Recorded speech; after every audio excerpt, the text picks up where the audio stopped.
Wala pa ring tatalo sa Gilas versus Australia mga idol, pero gumawa rin ng sariling version tong Dominican Republic at Argentina sa FIBA AmeriCup 2025. Hindi tayo magbe-breakdown ng laro ngayon kundi i-breakdown natin tong blow by blow sa mga players na nakitang involved ng FIBA. Nag-release na po kasi sila ng nag-iisang statement nila patungkol sa gulo na ito at syempre, ang headline talaga dyan ay si David Jones Garcia na suspended daw po ng 2 games. Siya kasi talaga ang mainit dito at nag-ala amores kasi tila hindi tinigilan yung kalaban. Heto siya na sineselebrate ang victory sa dulo ng laro mga idol. Pasensya na kung malabo, mamaya papalit tayo ng angle. Kita naman na tamang dap lang siya sa mga kampi niya and hindi natin alam kung ano pa ang nangyari before nito kasi noong batian na ng magkabila ang teams, mga coach lang yung pumila. In which hindi naman yan yung normal, di ba? Laging andyan din ang mga players sa likuran. Kita naman natin tong si Jones Garcia na nagfe-flex dito at wala naman ding masama doon. Then ang nag-initiate talaga ng gulo para sa akin ay itong si Bressan. Mamaya na yan siya. May sariling moment yan. Kay Jones Garcia muna tayo. Makikita natin dito na hindi siya ang unang nag-atake, kundi yung Argentinian player nga. Palit tayo ng angle at boom, na right hook niya itong si Bressan. Hindi niya talaga tinantanan. Tapos may iba pang sumali. Again, mamaya na yan sila. Inawat na si David Jones dito mga idol, pero dito na siya nag-ala amores at tumakbo muli papunta sa kaaway. Ano yung apelido nitong player nito? Garcia? Kasi parang Ryan Garcia yung galawan nito na tila hindi mo makikita yung sapak tapos tumamba na lang yung kalaban. For reference, ito yung sapak ni Garcia. Hindi mo alam bakit natumba. Tapos sa replay na sapak na pala ang bilis lang kaya hindi natin nakita. Yan naman yung kay David Jones. Basically yan yung pinakakwento po sa kanya mga idol. Then naawat na siya ni Brusino papalabas ng court. Tapos na ang NBA, tapos na rin po ang PBA pero may FIBA pa po tayo na paparating mga idol at may bonus pa rin po si 1x Sports sa una nyong hulog. Tignan nyo lang yung napupusuan yung mananalo sa bawat laro sa iba't ibang liga pa yan. Mapa NBA, PBA, Japan B-League, FIBA o iba pa mga idol. I-click nyo lang yung link sa ating komento at i-type nyo na rin po ang ating code na nakikita nyo dito sa ating screen. Jonas PB lang naman yan. Next po natin ay si Juan Guerrero naman, yung big man itong DR na suspended naman ng 1 game. Makikita natin yan dito number 35 po at madali natin masusundan to kasi sa laki ba naman niya. Wala naman siya dun sa gulo pero nakitulak din si Idol dyan.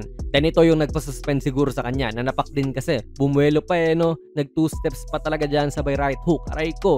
Tignan nyo naman yung mukha nito ni Guerrero. Nakakatakot Pag ganyan, kahit wala akong ginagawa, magsusorry na lang ako.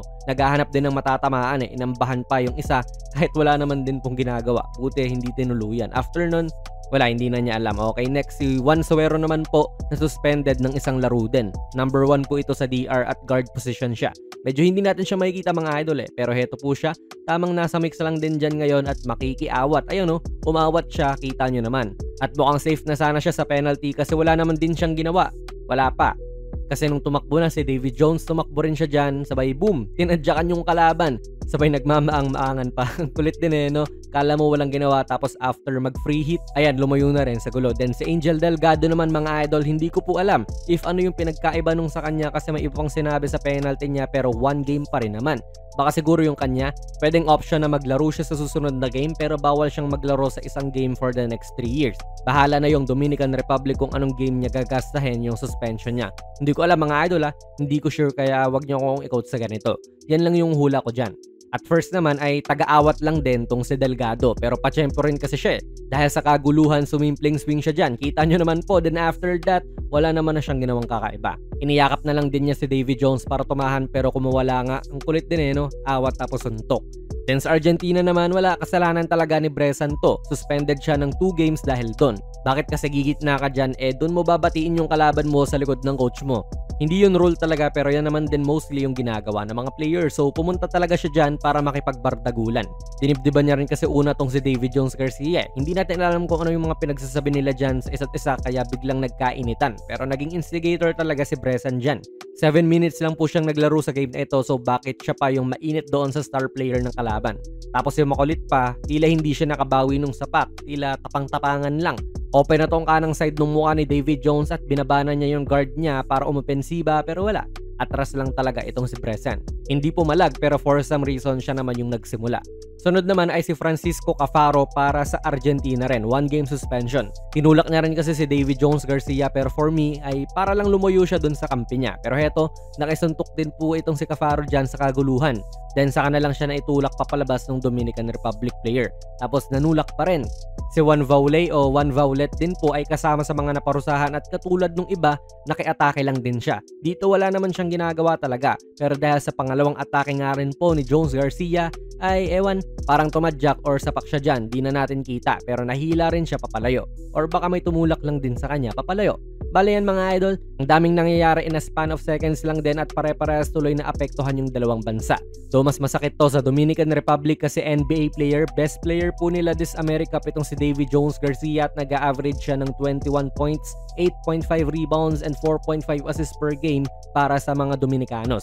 Ito ata yung exact moment nung nag-reflect siya after ng laro kasi parang hinihila na siya nung kakampi pabalik dyan. Then ayun, gulo na nga after nun. For me, ang mali talaga dito ay yung Argentinian player na trigger na lang din po si Jones Garcia pero mali rin naman siya in a sense na gusto pa rin niyang puruhan yung laban kaya lumaki pa ang gulo. Yes, hindi naman natin masisisi at all kasi pag andun ka na sa sitwasyon na iyon parang nandidilim na yung paningin mo. And kung ako rin naman sa ganung sitwasyon baka parehas lang kami ng gagawin kasi hindi nga natin masasabi. Pero dahil nga doon, wala, suspended talaga siya ng 2 laro and maybe baka madamay pa yung NBA career niya lalo at Spurs organization yung paglalaroan niya. Hopefully wag naman sana. Pero para sa inyo, tama lang ba ang parusa na pinataw ng FIBA sa mga ito? Ilagay nyo lang po mga idol ang inyong mga komento sa ating comment section. Kung nagustuhan nyo po ang ating video ay pakipindot na lang idol ng like button, mag-subscribe ka na rin sa ating channel. And ako nga pala si Jonas PB and as always, hanggang sa muli.